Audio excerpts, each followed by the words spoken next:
Dieu ne dit jamais non à celui qui veut sauver une nation. Dieu ne dit jamais non à celui ou celle qui veut sauver une nation. Et la Bible nous donne des exemples assez forts. J'aimerais tout de suite démarrer cette vidéo avec un passage qui se trouve dans 1 Samuel, chapitre 17, verset 26.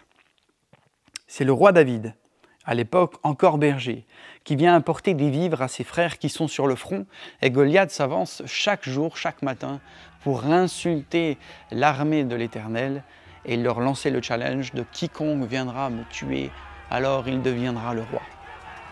Et David, en voyant la réaction de l'armée de Saül, qui reculait, qui était dans la peur et la crainte, livre cette parole. Qui est cet incirconcis pour insulter l'armée du Dieu vivant?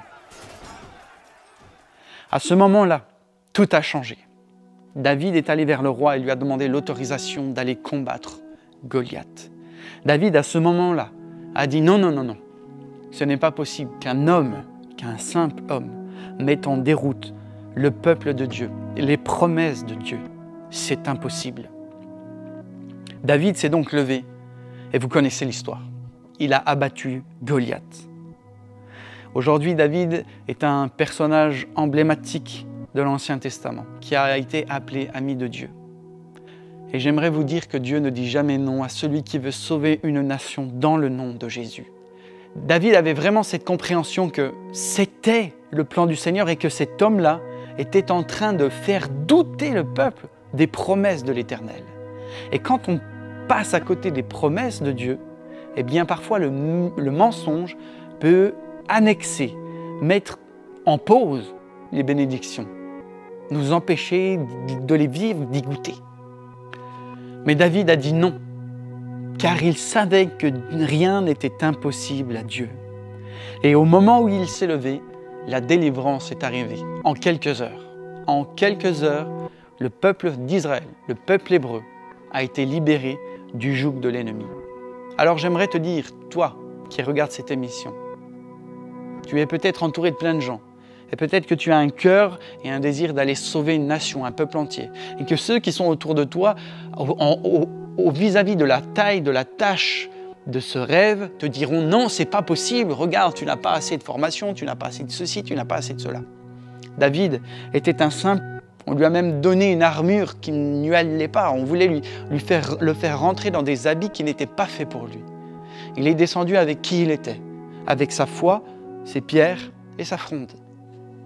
Et avec ces simples outils, il a mis en déroute une armée, une nation, et en a délivré une autre.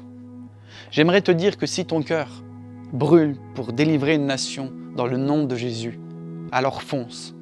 N'attends pas l'approbation du monde, tu ne l'auras jamais. Vas-y avec ce que le Seigneur t'a dit et t'a déposé dans ton cœur, car il sera avec toi.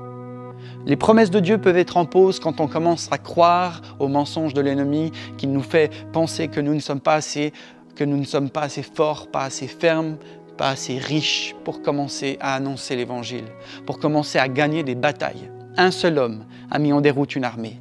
Une seule femme, Esther, a empêché un peuple entier, l'extermination. Qui es-tu, toi, aujourd'hui? Tu es un racheté de Jésus-Christ. Il vit en toi, le Saint-Esprit est ta force.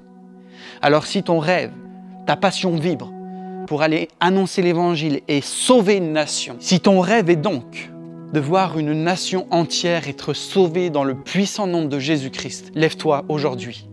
N'attends pas demain, n'attends pas l'approbation du monde. Lève-toi aujourd'hui et marche. Jésus est là, il t'accompagnera. L'Éternel est une lampe à nos pieds qui éclaire sur notre sentier. Peut-être que tu ne vois pas ce qu'il y aura demain, mais ce n'est pas grave. Le Dieu qui tient l'univers dans sa main est avec toi. Le Dieu qui tient l'univers dans sa main. Il s'occupera de tes finances. Il s'occupera des challenges. Il s'occupera de la logistique. Il s'occupera de tes collaborateurs. Crois-le, lui, dans le nom de Jésus. Sois béni, lève-toi et marche.